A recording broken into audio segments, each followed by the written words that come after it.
Alexander in the terrible, horrible, no good, very bad day.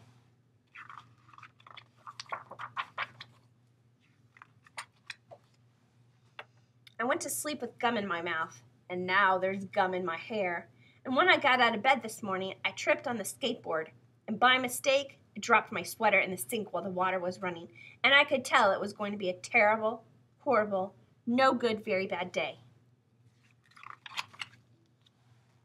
At breakfast, Anthony found a Corvette Stingray car kit in his breakfast cereal box, and Nick found a junior undercover agent code ring in his breakfast cereal box. But in my breakfast cereal box, all I found was breakfast cereal. I think I'll move to Australia. In the carpool, Mrs. Gibson let Becky have a seat by the window. Audrey and Elliot got seats by the window too. I said I was being scrunched. I said I was being smushed.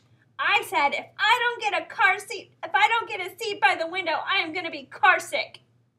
No one even answered.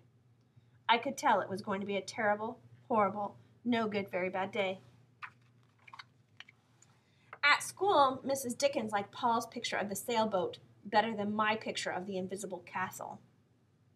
At singing time, she said I sang too loud. At counting time, she said I left out 16. Who needs 16? I could tell it was going to be a terrible, horrible, no good, very bad day. I could tell because Paul said I wasn't his best friend anymore. He said that Philip Parker was his best friend and that Albert Moyo was his next best friend and that I was only his third best friend. I hope you sit on a tack, I said to Paul. I hope the next time you get a double-decker strawberry ice cream cone, the ice cream part falls off the cone part and it lands in Australia.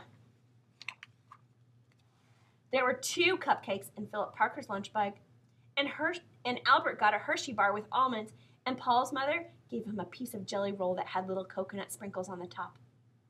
Guess whose mother forgot to put in dessert? It was a terrible, horrible, no good, very bad day. And that's what it was, because after school, my mom took us all to the dentist, and Dr. Fields found a cavity just in me. Come back next week and I'll fix it, said Dr. Fields. Next week, I said, I'm going to Australia. On the way downstairs, the elevator door closed on my foot, and while we were waiting for my mom to get the car, Anthony made me fall where it was muddy, and then I started crying because of the mud. Nick said I was a crybaby, and while I was punching Nick for saying crybaby, my mom came back with a car and scolded me for being muddy and fighting. I am having a terrible, horrible, no good, very bad day, I told everybody. Nobody even answered. So then we went to the shoe store to buy some sneakers. Anthony chose white ones with blue stripes. Nick chose red ones with white stripes. I chose blue ones with red stripes. But then the shoe man said, we're all sold out. They made me buy plain old white ones, but they can't make me wear them.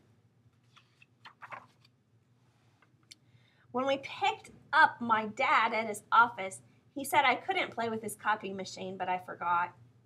He also said to watch out for the books on his desk, and I was careful as could be, except for my elbow. He also said don't fool around with his phone, but I think I called Australia. My dad said, please don't pick him up anymore. It was a terrible, horrible, no good, very bad day.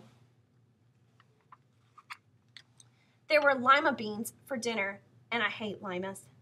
There was kissing on TV, and I hate kissing. My bath was too hot. I got soap in my eyes. My marble went down the drain, and I had to wear my railroad train pajamas. I hate my railroad train pajamas. When I went to bed, Nick took back the pillow he said I could keep, and the Mickey Mouse nightlight burned out, and I bit my tongue. The cat wants to sleep with Anthony, not with me. It has been a terrible, horrible, no good, very bad day. Mom says some days are like that, even in Australia.